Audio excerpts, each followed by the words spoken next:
दोस्तों, ये है हमारे दुनिया का एक मशहूर मुस्लिम देश अफगानिस्तान। तालिबान के यहाँ आने से ही लगभग सभी कुछ बदल चुका है।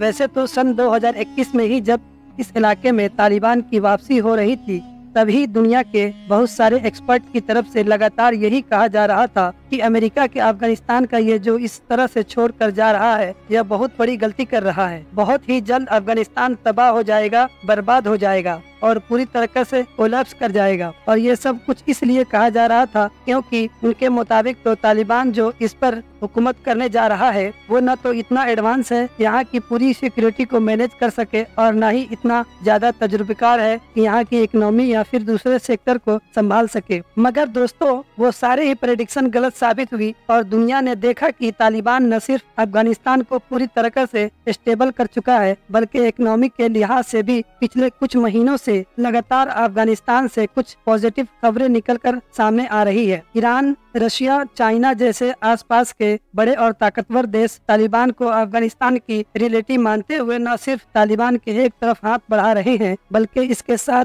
अलग अलग तरह की डील्स वगैरह भी कर रहे हैं। यही चीज है अब तालिबान को ताकतवर बना रहा है। मगर दोस्तों, ऐसे माहौल में जब चाइना, रशिया या फिर ईरान जैसे देशों के साथ तालिबान की दोस्तियां और तालिबान की मुलाकातों की खबर आना आम बात हो चुकी है। अफगानिस्तान के ही एक बड़े मशहूर और ताकतवर पड़ोसी देश मतलब के भारत से एक बड़ी ही अजीबोगरीब खबर निकलकर सामने आई है। मुझे उम्मीद है कि पिछले 1-2 दिन के अंदर आप में से भी ज्यादातर लोगों के सामने वो खबर पर गुजर चुकी होगी। और वो खबर यही है कि भारत के अंदर जो एक पिछले लंबे वक्त से अफगानिस्तानी के एम्बेसी मौजूद थी, मतलब के दूत आवास मौजूद था, अब उसको पूरी तरीके से बंद कर दिया गया है। वैसे इसको बंद करने का ऐलान तो सितंबर में ही कर दिया गया था, मगर ऑफिशियली अभी इसको 2 या 3 दिन पहले ही बंद किया गया है। आपकी नॉलेज के लिए बताता चलूं कि एम्बेसी कोई आम चीज नहीं होती है, बल्कि दोनों देशों के बीच जो रिश्ते होते हैं उनका सिंबल होता है। बल्कि कनेक्शन यही एम्बेसी इसके जरिए से ही कायम किया जाता है। एक देश के अंदर दूसरे देश की सारी एक्टिविटीज को, मतलब उनके लोगों को वीजा देना या फिर इस तरह की काफी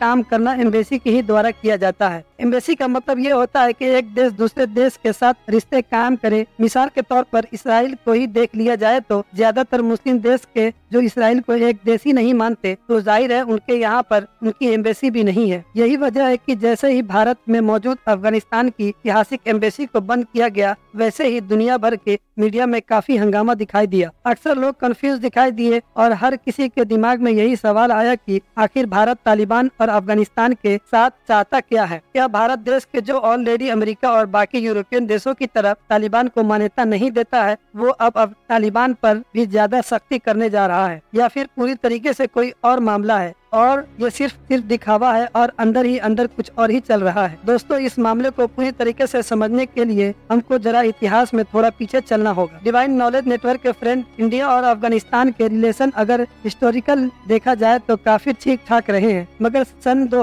1996 में जब तालिबान की गवर्नमेंट अफगानिस्तान के अंदर आई थी, तब अचानक से ही इंडिया और अफगानिस्तान के रिलेशन पूरी तरीके से डाउन हो गए थे। मगर आगे का इतिहास जैसा कि हम सभी लोग जानते हैं कि अमेरिका में 9/11 हुआ, जिसके बाद अमेरिका की तरफ से तालिबान के ऊपर ओसामा बिन लादेन को पनाह देने का इल्जाम लगा और फिर बाद में अमेरिका ने अपने पूरे ग्रुप के साथ मिलकर अफगानिस्तान पर अटैक भी किया। न सिर्फ अटैक किया, अगले कुछ वक्त के अंदर तालिबान की हुकूमत को भी खत्म कर दिया गया और वहाँ पर अमेरिका की सपोर्ट से एक नई हुकूमत तैयार की गई। ये हुकूमत अगले लगभग 2 दशकों तक, मतलब कि सन 2021 तक कायम रही थी। याद रहे दोस्तों कि दुनिया के काफी देश की तरह अब भी अफगानिस्तान के इस हुकूमत को न सिर्फ रिकॉग्नाइज किया गया करता था, बल्कि इस दौर के इंडिया के अफगानिस्तान के साथ स्ट्रॉन्ग रिलेशन रहे। इंडिया ने अफगानिस्तान की तरक्की के लिए और अफगानिस्तान के लोगों की मदद के लिए बहुत सारा इन्वेस्टमेंट भी किया। इंडिया की तरफ से लगभग 200 के करीब अफगानिस्तान के अंदर स्कूल बनवाए गए, 1000 के करीब स्कॉलरशिप दी गई, जबकि 16,000 के करीब अफगानी छात्र इंडिया में पढ़ते भी हैं। सन 2021 तक इंडिया का ये सारा इन्वेस्टमेंट और इंडिया का जो खुलकर मदद की,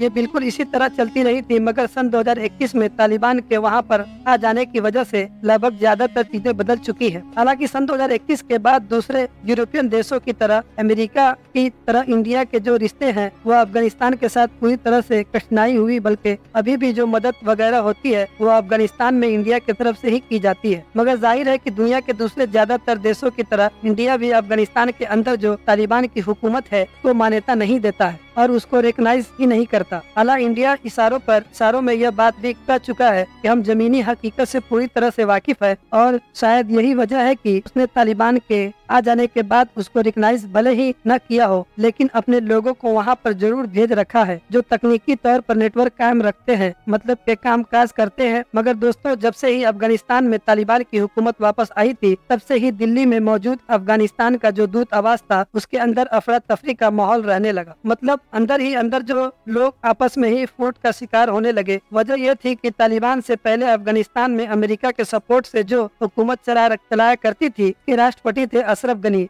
और उस दौर में देश का नाम भी अलग हुआ करता था और वो नाम था इस्लामिक रिपब्लिक ऑफ अफगानिस्तान। और अशरफ गनी ने ही आखिरी बार दिल्ली में मौजूद इस अफगानिस्तान की एम्बेसी का जिम्मा सौंपा था फरीद महमूद जी, और ये फरीद ही अभी तक लगातार मतलब तालिबान के टेक ओवर करने के बाद भी लगातार दिल्ली के इस एम्बेसी को संभालते आ रहे थे। वो बात अलग है कि तालिबान के डर की वजह से यह खुद भी किसी तीसरे देश और रिपोर्ट के माने तो लंदन में पनाह लिए हुए हैं। 2021 में जब तालिबान ने अफगानिस्तान के ऊपर अपनी हुकूमत कायम की तो न सिर्फ वहाँ का एक झंडा बदला बल्कि नाम भी बदला और अब उसका नाम इस्लामिक अमीरात अफगानिस्तान है। उस वक्त भारत ने अपने सभी नागरिकों को फौरन अफगानिस्तान से निकाल लिया और साथ ही साथ अपने एम्बेसी भी बंद कर दिए, मगर फिर भी लगभग 10 महीने के बाद यानी जून 2022 में इंडिया की तरफ से अपनी एक तकनीकी टीम को काबुल में मौजूद अपनी एम्बेसी में भेज दिया ताकि वो दोनों देशों के बीच नेटवर्क काम करे। दोनों ही देश के बीच जरूरी काम चलते रहे। जाहिर है दोस्तों, अंदर ही अंदर इंडिया की तरफ से एक बड़ा इशारा था। दूसरी तरफ दिल्ली में जो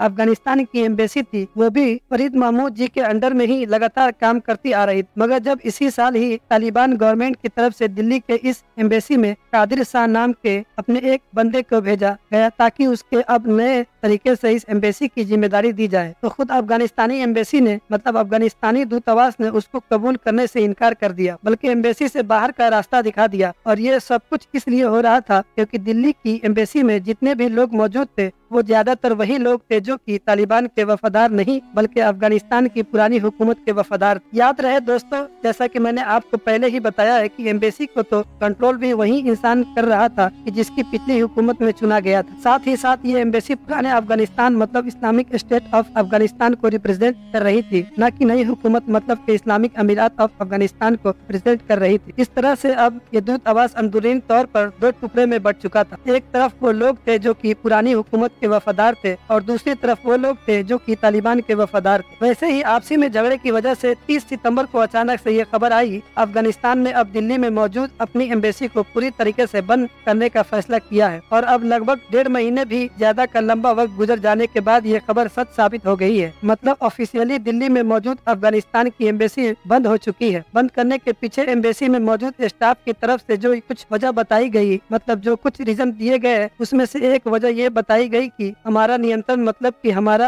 असर कम करने के लिए तालिबानी हुकूमत और भारत की हुकूमत मतलब दोनों तरफ से ही लगातार दबाव बनाया जा रहा था। दोस्तों, उन लोगों ने तो यहाँ तक लिखा है कि बहुत सारे लोग ये कहेंगे कि ये सब कुछ अंदरूनी झगड़े की वजह से हुआ है, मगर ये तो नीति और हितों में आए हुए बदलाव का नतीजा है। जाहिर है कि दोस्तों आप लोग आसानी के साथ समझ सकते हैं कि इस बात से वो लोग किसके ऊपर निशाना साध रहे। इन लोगों ने के आगे ये भी लिखा है कि लिमिटेड रिसोर्सेज के साथ और अफगानिस्तान में एक वैलिड गवर्नमेंट न होने के बावजूद भी मतलब वैलिड गवर्नमेंट की गैर हाजिरी में भी हम लोगों ने अपने अफगानी लोगों के भले के लिए बहुत सारी कोशिशें की। इन लोगों ने के आगे भी लिखा कि लिमिटेड रिसोर्सेज के साथ और अफगानिस्तान में वैलिड गवर्नमेंट न होने के बावजूद भी मतलब कि एक गवर्नमेंट की गैर हाजिरी में भी हम लोगों ने अपने अफगानी लोगों की बेहतरी के लिए बहुत सारी कोशिशें। दोस्तों, आप लोगों को सिर्फ इस बयान से ही मालूम चल चुका होगा कि जो एम्बेसी बंद हुई है ये दरअसल नई गवर्नमेंट तालिबान की नहीं बल्कि पुरानी गवर्नमेंट की वफादार थी। यही वजह थी कि इसको तालिबान से तो कोई मदद मिल ही नहीं रही थी। तालिबानी हुकूमत तो इसके साथ कोई भी ऑपरेशन कर ही नहीं रही थी, मगर दूसरी तरफ इंडिया भी लगातार हाथ के पीछे खींचता जा रहा था। वो इसलिए कि इंडिया देश तालिबान को रिकॉग्नाइज करे या न करे एक अलग मुद्दा है, लेकिन एक फैक्ट है कि अफगानिस्तान के अंदर अब तालिबान और वो हुकूमत नहीं है जो जिसका यह एम्बेसी रिप्रेजेंट करती है और जिसके बैठे हुए लोग ही आज तक एम्बेसी के अंदर मौजूद है। इंडिया ने पुरानी हुकूमत की तरफ से बैठाए गए स्टाफ के वीजा भी इशू करने छोड़ना बंद कर दिया था, जिसकी वजह से एक एक करके चाहते हुए भी या न चाहते हुए भी उन सारे लोगों को इंडिया को छोड़ना पड़ा।